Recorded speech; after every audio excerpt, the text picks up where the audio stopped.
Hi guys, so today I'm gonna be showing you guys something. I'm gonna be reacting, but I'm also gonna be showing and sharing to you guys something that is really important to everyone like in our society. And the thing is that okay, right now it's a little noisy because I opened my windows. If not, there won't be light and you can't see my face. So I'm just gonna be sharing this by reacting to it. It's called "Why I Hate School But Love Education." It's a video that's very long ago, like probably 1 or 2 years. But I don't think everyone have see it. So yeah, so this is my way of sharing it because it's a very important. There's a very important story or lesson behind it. Right now, there is a kid finishing parents' evening in a heated discussion with his mother, saying, why does he have to study subjects he will never ever use in his life? And she will True. look at him blank-eyed, stifle a sigh, think for a second, and then lie. She'll say something along the lines of, you know, to get a good job you need a good degree, and these subjects will help you get a good degree. We never had this opportunity when I was younger. And Everybody he will parents says that, reply, right? but you were young a long time ago, weren't you? And she won't respond, although what he implies makes perfect sense, that society's needs would have changed since she was 16. But she will ignore him, grip his hand more sternly, then drag him to the car. But what she doesn't know is that she didn't ignore him just to shut him up. She didn't lie because they were just returning from parents' evening and an argument in the hallway would look bad on her resume. She won't lie because she just spent the last 1 hour convincing a stern-faced teacher that she will ensure that her child studies more at home.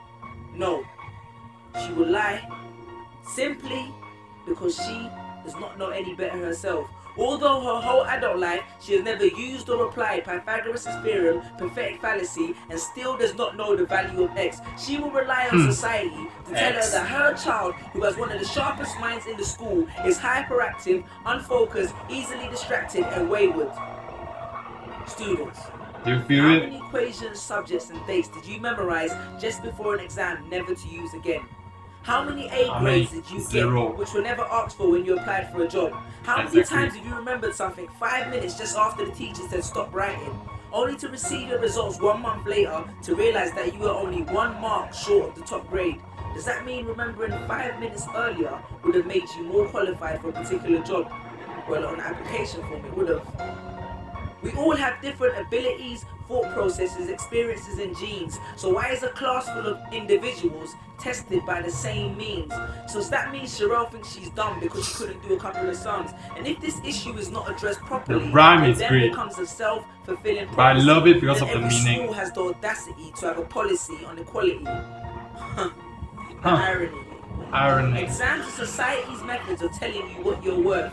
But you can't let society tell you what you are, because it's the same society that tells you that abortion is wrong but then looks down on teenage parents. The same society that sells products to promote natural hair, looks and smooth complexion, with the model on the box half photoshopped and has fake lashes and hair extensions, with pastors that preach charity but own private jets, imams that preach against greed but are all fat, parents that say they want educated kids but constantly marvel at how rich Richard Branson is, governments that preach peace but endorse wars, that say they believe so much in the importance of higher education and further learning, then why increase tuition fees every single year? Why? I believe Miss Jefferson when she took me into the office and said that my exams would be imperative to my success. Because we was taught to always follow when Miss Jefferson led. But then I took Jefferson out of the equation and learned to think for myself. I realized we was taught to always follow when Miss led. Misled. Huh. The irony. The irony.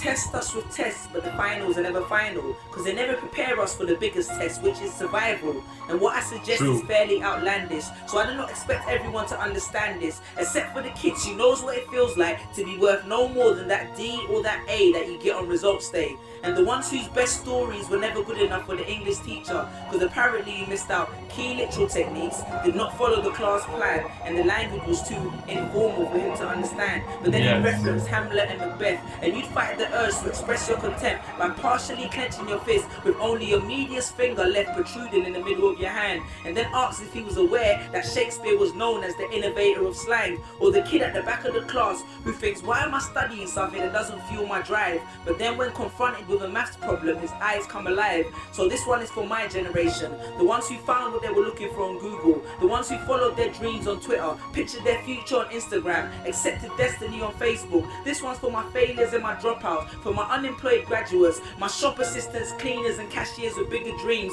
my self-employed entrepreneurs, my world changers and my dream chasers, because the purpose of why I hate school but love education was not to initiate a worldwide debate, but to let them know that whether 72 or 88, 44 or 68, we will not let exam results decide our fate. Peace.